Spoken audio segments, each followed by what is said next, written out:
क्या बदन के ऊपर पैबंद लगे लिबास पहनने वाले वो फाका मस्त क्या उमरा की फहरिस्त में आते थे? हमें तो वो कहानी भी इस्लाम की गुर्बत की याद आती है कि जब उहद के अंदर 70 शहीदों के लाशें पड़े हुए हैं तो हजरत सफिया हुजूर की फुफ्फी अपने भाई हमजा के लिए 2 चादरें लेकर के कफन की आती है। तो हुजूर अलैहिस्सलाम ने फरमाया कि जिस कब्र में हमजा को दफन किया जाए उसी कब्र में मुसअब बिन उमैर को भी कफन दिया जाए और दफन किया जाए।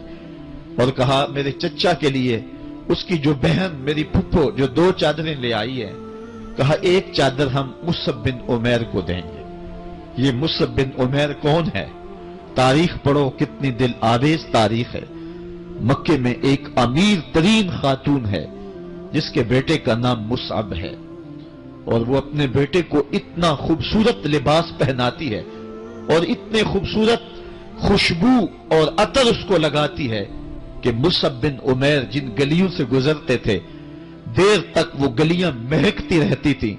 लोग कहते थे यहां से मुसअब गुजर के गया होगा इसलिए ये गलियां महक रही हैं। अच्छा, फिर मुसअब पे नजर पड़ती है मेरे मोहम्मद अरबी की तो मुसअब बिन उमैर हुजूर की जुल्फों का असीर हो जाता है।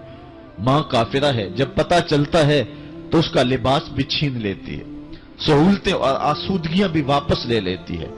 फिर वो वक्त भी आया कि मुसअब बिन उमैर हबशा की जानिब हिजरत कर जाते हैं। मक्के के हालात कुछ थोड़े से खुशगवार नजर आए तो वो हबशा से वापस मक्के जब पलटे तो उनके बदन पे जो चादर थी वो जगह जगह से फटी हुई थी। मेरे आका करीम अलैहिस्सलाम ने देखा तो हुजूर की आंखों में आंसू टपकने लगे। कहा ये वही मुसअब है जो इतना खुशपोश नौजवान था कि मैंने पूरे मक्के में इससे खूबसूरत लिबास पहनने वाला कोई दूसरा शख्स नहीं देखा और आज मेरे मुसअब को पहनने के लिए जो चादर मुयस्सर है वो भी जगह जगह से फटी हुई है। ये इस्लाम की गुर्बत की कहानी है और आज उहद में यही मुसअब बिन उमैर शहीद हो जाते हैं और उनके लिए कफन भी दस्तयाब नहीं है। हुजूर ने कहा जो मेरे चचा के लिए 2 चादरें लाई हैं उनमें से एक का कफन मुसअब को दे दो ना और दूसरी चादर से कफन मेरे चचा को दे दिया जाए। अच्छा, हजरत मुसअब के लिए बड़ी चादर रख दी गई और हजरत अमीर हमजा के लिए जो चादर थी वो छोटी थी। अगर सर ढांपते थे तो पांव नंगे हो जाते, अगर पांव ढांपते थे तो सर नंगा हो जाता।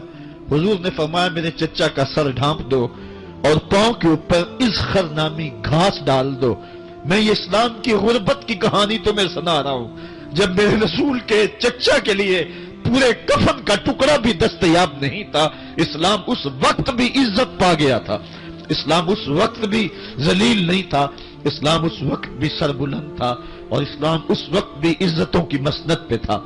ये इस्लाम का वो दौर है कि जब हुजूर मस्जिद नबवी से बाहर निकलते हैं तो आगे हजरत उमर व अबू बकर रज़ी अल्लाह ताला अन्हुमा खड़े हैं। चेहरे के ऊपर अजीब उदासी है। कहा उमर, अबू बकर इस वक्त क्यों खड़े हो? अर्ज की हुजूर भूख ने घर में टिकने नहीं दिया। हमने चाहा हुजूर का चेहरा देख लें तो कुछ प्यास बुझ जाए, कुछ भूख मिट जाए। हुजूर ने फरमाया मेरा हाल भी यही है। जिस चीज ने तुझे घरों से निकाला है वही चीज मुझे घर से निकाल लाई है। चलते हुए हजरत अबू अय्यूब अंसारी के घर के करीब से गुजरे।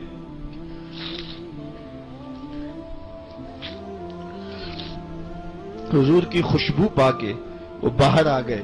अर्ज की बंदा नवाज, आज मेरे मेहमान नहीं बनते? हुजूर ने कहा तुम्हारी मर्जी। घर ले गए, चटाई बिछाई, हुजूर को बिठाया, घर वालों को बकरी का बच्चा ज़बह करके दिया।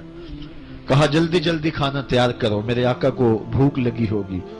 ये कह के वापस आए, हुजूर के पास बैठे, नजर चेहरे पे पड़ी तो घबरा गए। नकाहत के आसार इतने वाजे थे कि समझ आ रही थी कितने दिनों से हुजूर ने कुछ नहीं खाया। उठ के बाग में चले गए, खजूरों का खोशा तोड़ा, हुजूर के सामने रखा। कहा बंदा नवाज, जब तक खाना तैयार नहीं होता ये खजूरें तनावुल फरमाएं। थोड़ी देर के बाद खाना दस्तरखान पे लग गया। हुजूर से अर्ज की गई हुजूर आए खाना तनावुल कर लें। हुजूर ने दस्तरखान پر تشریف فرما ہو کر کے حضور نے کپڑا اٹھایا تو حضور نے جب دیکھا کہ کھانا ہے تو حضور نے ایک روٹی لی اور چند بوٹیاں اٹھائیں اور ایک خادم کو بلا کر کے کہا جاؤ ہمارے گھر لے آؤ، میری بیٹی فاطمہ کتنے دنوں سے بھوکی۔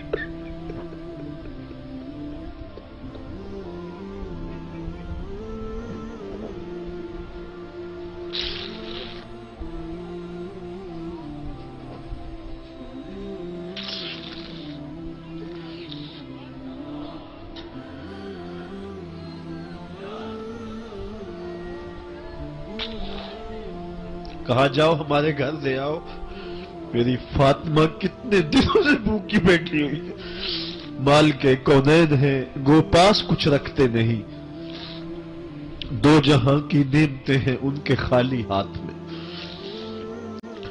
آپ کو پتا ہوگا کہ جب میرے رسول کا انتقال ہوا ہے، حضور کا وصال ہوا ہے، تو حضور کی ایک زرہ ایک یہودی کے گھر میں گروی رکھی ہوئی تھی، حضور نے زرہ رکھ کر کے اس سے قرض لیا ہوا تھا۔ یہ اسلام کی غربت کی کہانی ہے، اور پھر اللہ نے اسلام کو امارت کے رنگ بھی دیے۔ آؤ تمہیں کہانی سناؤں، حضرت عدی بن حاتم روایت کرتے ہیں، صحیح بخاری میں روایت ہے۔ یہ حاتم تائی کے بیٹے ہیں، کہتے ہیں میں حضور کی خدمت میں حاضر ہوا، ایک شخص آیا کہنے لگا حضور غربت نے میرا برا حال کر دیا ہے، اور اس نے شکایت کی غربت کی، پسماندگی کی اور اپنی معاشی بدحالی کی۔ پھر ایک شخص آیا کہنے لگا حضور میرے پاس دولت تو ہے لیکن میں نے جس منزل پہ جانا ہے راستہ پر خطر ہے، تو میرے لیے کیا حکم ہے کہ میں کیسے راستہ طے کروں؟ تو یہ دو لوگوں نے یہ باتیں کی تو حضرت عدی کہتے ہیں کہ حضور نے روئے سخن میری جانب موڑا اور میری جانب مخاطب ہو کے کہا عدی تو نے ہیرا دیکھا ہے؟ عدی کہتے ہیں میں نے عرض کی حضور دیکھا نہیں، سنا ہے، ہیرا یہ شہر ہے عراق کا۔ تو حضور نے فرمایا عدی تو نے ہیرا دیکھا ہے؟ میں نے کہا نہیں حضور دیکھا نہیں، اس کا تذکرہ سنا ہے۔ فرمایا عدی اگر اللہ تجھے زندگی کی مہلت دے تو ہیرا سے ایک خاتون چلے گی، تو اپنی آنکھوں سے دیکھے گا اور مکے تک پہنچے گی اور اللہ کے گھر کعبہ کا طواف کرے گی، اور اس کو ہیرا سے لے کر کے مکے تک اللہ کے علاوہ کسی کا ڈر نہیں ہوگا۔ کہتے ہیں کہ میں نے دل میں کہا کہ پھر بنو طے کے ڈاکو مر گئے ہوں گے جنہوں نے عرب کے اوپر روب ڈال رکھا ہے، تو وہ تو پھر ختم ہو گئے ہوں گے۔ کہتے ہیں میں ابھی سوچ ہی رہا تھا کہ حضور نے مزید میری حیرت میں اضافہ کرتے ہوئے کہا عدی اگر تجھے اللہ نے زندگی کی مہلت دی تو تو دیکھے گا کہ کسرا کے خزانے تیری جھولی میں ہوں گے۔ تو اس دور کی سپر طاقت تھی۔ میں نے کہا حضور کسرا بن ہرمز؟ حضور نے فرمایا ہاں کسرا بن ہرمز۔ کہتے ہیں کہ حضور نے پھر فرمایا عدی اگر تو زندگی پائی تو تو وہ دن بھی دیکھے گا کہ ایک شخص زکوٰۃ کی رقم لے کر کے، زکوٰۃ کی چاندی لے کر کے، زکوٰۃ کا سونا لے کر کے نکلے گا اور اس کو کوئی زکوٰۃ کا مستحق ہی نہیں ملے گا۔ حضرت عدی بن حاتم کہتے ہیں کہ پھر میں نے وہ منظر اپنی آنکھوں سے دیکھا کہ ہیرا سے خاتون چلی اور مکے تک پہنچی اور امن ایسا تھا کہ اس کو اللہ کے علاوہ کسی کا ڈر نہیں تھا۔ پھر وہ لمحے بھی میں نے دیکھے کہ کسرا بن ہرمز کے خزانے مسجد نبوی کے باہر پڑے ہوئے ہیں۔ تو کہتے ہیں تیسری چیز میں دیکھ نہ سکا اور میں نے لوگوں کو کہا کہ یہ میں تو نہیں دیکھ سکا، میری شاید زندگی وفا نہ کرے، اور اگر تمہاری زندگی وفا کرے تو تم دیکھنا میرے آقا نے جو فرمایا تھا دو باتیں تو پوری ہو گئی ہیں اور تیسری بات تم دیکھ لو گے۔ حضرت یحییٰ بن سعید فرماتے ہیں کہ حضرت عمر بن عبدالعزیز کا زمانہ تھا اور انہوں نے مجھے افریقہ کی جانب زکوٰۃ وصول کرنے کے لیے بھیجا۔ میں وہاں سے زکوٰۃ وصول کی اور پھر میں زکوٰۃ لینے والے مستحقین کو ڈھونڈنے لگا، تو کہتے مجھے کوئی مستحق نہ ملا۔ پھر میں غلام پکڑتا اور اس کے پیسے دے کے اس کو آزاد کرواتا چلا جاتا۔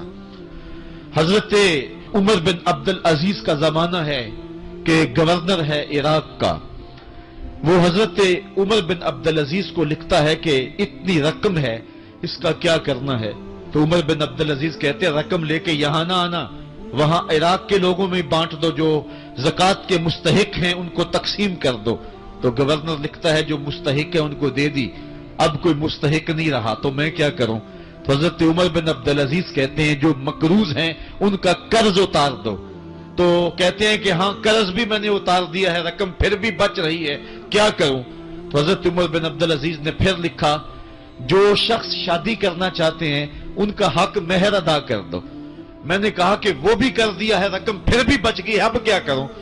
तो हजरत उमर बिन अब्दुल अजीज ने मुझे लिखा कि जो गैर मुस्लिम हैं, जिन्होंने टैक्स दिया हुआ है, जितना टैक्स दिया है उससे दुगने पैसे उनको कर्जे में दे दो और उनको कहो जाओ इसका कारोबार करो, खेती बाड़ी करो, और साथ उन्हें यह भी कह देना कर्ज की फिक्र ना करना और ज्यादा इसमें परेशान ना होना, जब दे सकोगे दे देना।